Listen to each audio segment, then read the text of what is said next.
Hello, I'm Johnny Hewlett and I'm the founder of Wear, and my job today is to give you a full training on how to get the most out of your Wear device. So first of all, what is it? It's a spot cleaner and a refreshment system that is being used all over fashion retail to help reduce wasted garments or heavy discounts due to shop soiling. Now, all of doing that can contribute towards helping your brand achieve its sustainability goals. It's simple, easy to use, uses only cold water and a little bit of detergent. It's very portable and it doesn't use a lot of energy. But the best thing about the Wear is it can be used on any garment or fabric. We haven't come up against anything that it isn't effective on. And it can be used anywhere, back of house or the shop floor, because it's that safe and easy to use. Ultimately, it can help avoid dry cleaning costs, either because the garment demands it or it's so shop soiled, it kind of needs it. So that tells you a little bit about the Wear. Now let's get on and have a look at how easy it is to set up. When you first open the box, what you should have is the following: the unit with a power cord, a starter pack with 3 bottles, and a backing mat, all of which we'll go through a little bit later. So first things first, plug in the unit. Then remove the tank. The tank lifts off the top, and once you've lifted the tank, you'll see that there's a clip that if you open it, allows you to fill the tank up. First thing, just put cold tap water all the way up to the top of the tank. There's a fill line which shows you when you're there.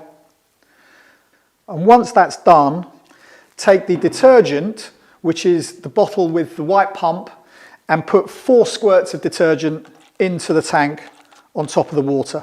It really doesn't matter if you do 5, but 4 tends to get the best results. Once that's done, the tank is dosed. Clip it back shut, put it back into the top of the unit and clip it in.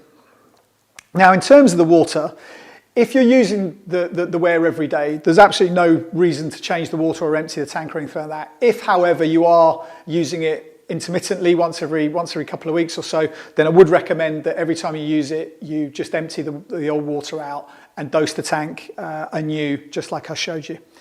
After that, it's literally a question of switching it on. There's a small button at the back.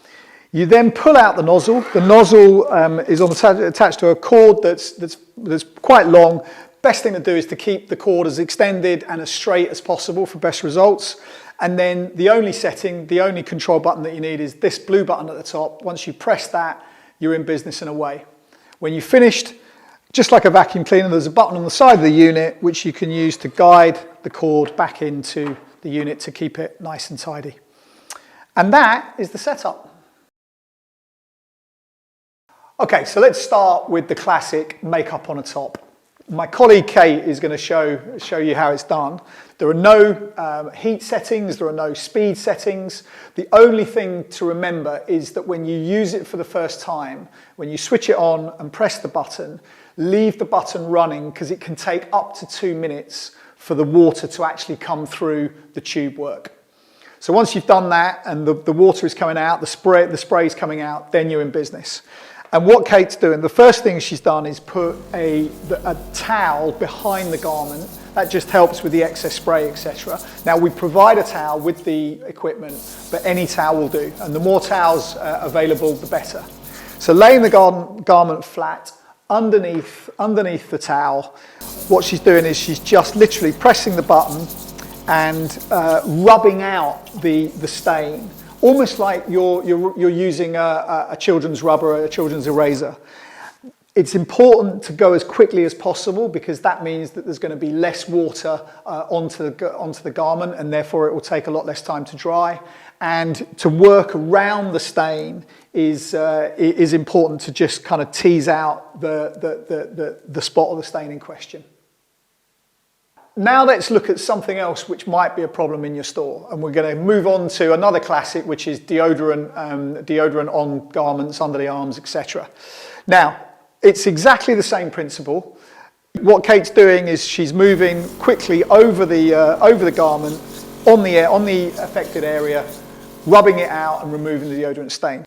So one important thing to remember is when you place the towel, try and place the towel between the garment layers. So if it's a top, obviously place it underneath the first layer of the garment. And this is because when you're cleaning a stain, you're blasting it off, but if you don't blast it off, it will blast through. So by placing a towel between the layers of the garment, what you're actually doing is obviously preventing any stain moving down to the next layer of the garment, the back of the top, etc. Where really can get any kind of stain or spot out of garments, any sort of material. Sometimes though, as we all know, there are going to be some older, perhaps more stubborn stains. I'm thinking floor dirt, I'm thinking coffee, even alcohol, red wine. I mean, we've seen it all, I'm sure, on garments that have come back or garments that have been dropped, etc. And that's when you need a little bit of help. And so this section is going to focus on the pre-treatment and how that works with the wear. So Kate, once again, is going to get a tough stain out. She's using pre-treatment 1. So you get 2 pre-treatments with the unit. For 95% of cases, pre-treatment 1 is going to be the go-to treatment. If the garment or the fabric is particularly delicate, so I'm thinking sort of cashmere or a very fine wool perhaps, you might want to start with pre-treatment 2, and then if that's not shifting it, get pre-treatment 1 out. Now, as with any pre-treater, if you leave it to soak in and even to dry, it's going to work better. And once you've done that, you can then get on with, just as you did before, just using the wear in that sort of erasing motion that Kate's showing us now. Okay, so that's spot cleaning, but the other great thing that the wear can do is refreshment. Now, there might be all sorts of reasons why you would need to refresh garments or fabrics in store. It could be, let's face it, people trying stuff on and leaving a bit of body odor.